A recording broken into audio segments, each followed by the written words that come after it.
Hey everyone, welcome to just another extra little Serie fantasy bonus video. Thought I'd try to just make some extra while I have time before school starts again. I'm going to be working my main job again. Um, I just want to take some time to go over what went over during the first game week, some main talking points to look at. If you have any questions, and maybe I can make another one, even if it's in between game weeks 2 and 3, that's fine if you have any questions to go over. Or I can try to make another one and just do a double upload one day. If you've been liking these videos, please don't forget to like and subscribe, and I hope game week 1 went well for you. First thing I just wanted to talk about is I know my weakest point of the week was my captaincy picking Tammy Abraham from the Roma Attack. There were plenty of options that had high scores this week that a lot of people got to reap the rewards of. I was not one of them. But one thing that I do just want to break down before everyone kind of just discounts the Roma Attack is they did look very strong. I did watch the entirety of that game, and judging just solely based on the eye test, there are probably a lot of expected goals for all three of Zaniolo, Dybala, and Tammy Abraham. The three linked up pretty well, and just the final product wasn't there. A cross would go through, there were a toe away. Ball just went like Zaniolo had like 3 shots that just scraped by the post. I think they hit a crossbar. And there were so many chances where Dybala could have had an assist with a Tammy Abraham goal in the end, and it just didn't happen. There are so many potential points in that Roma Attack. With the fixtures they have right now, I would not discount them just yet. I'd say if you have Tammy Abraham, Zaniolo, or Dybala, I would say hold on to them right now. Another piece of information that might move you in that way, Di Maria just got injured if you were a Di Maria owner, and he is out for 2 weeks as of right now. So unless you're willing to hold him, which I could see a price drop happening there. But I believe Di Maria and Dybala both 9.5. I might have to double check on that one. But even if you have a little bit of money in the bank, that could be an easy switch going from a Di Maria to Dybala.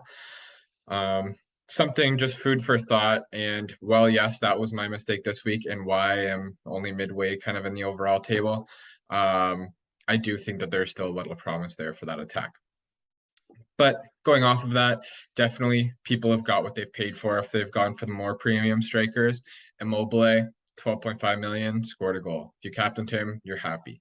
Lukaku, 13 million, scored a goal. If you captained him, you're happy. Vlahovic, 12 mil, got 2 goals, even happier. The only one that I had that also would have worked out well would have been Osimhen. He had a great game, goal and an assist. Had the vice captaincy on him. Unfortunately, he's not the one I'm getting double points for, though. So if you have these premium strikers right now, you're getting what you paid for at the end of the day. I mean, it's only one game week in, but I could see some consistent goal threat out of all three of those strikers. Me for playing the fixtures, I paid for it a little bit by not bringing one of them and having the two 10.5s instead. I do have 2 million in the bank right now, which isn't necessarily the greatest strategy, but I can hop up to an Immobile or a Vlahovic need be after I exhaust this good run of fixtures that both Napoli and Roma have right now. So yeah, if you did go with one of them, I didn't want to tell you not to. It's just not my style of playing. Another thing to look at right now is these promoted teams are no pushovers. All three of them only lost by 1 goal. Lecce held off Inter until the dying seconds of the game, where Dumfries put in a basically last shot of the game goal to win 2-1. They obviously scored well. They looked like they were decent, keeping up with the team that came second last year and a definite title contender this year. So Lecce is no pushover. Monza had the easier fixture out of the 3 promoted teams against Torino. Still only lost 2-1. Again, as you're coming up from a promoted side, you're probably generally expected to go back down as well. So although Monza's they've made a lot of signings, they're probably, I'd say, the most likely to stay up of the 3.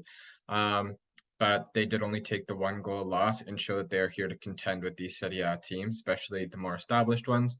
And Cremonese played a heck of a game against Fiorentina, and they had 10 men for part of it as well.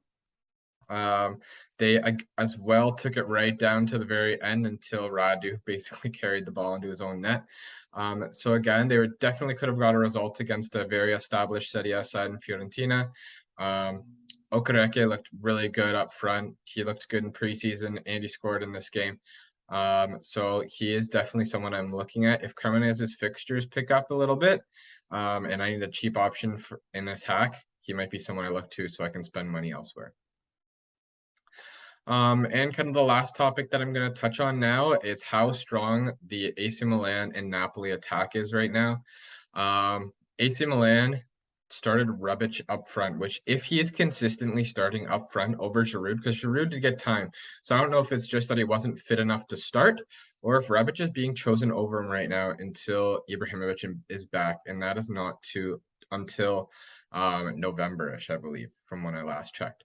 Origi, he subbed in for Leao, who plays more of a wing position, and Giroud subbed in for Rebic, who is playing the striker position. If Rebic is going to be that starting striker and not back in that midfield role where he is assigned by fantasy, those are extra points for each goal. And obviously that attack is just strong in general, so he's going to be getting those opportunities.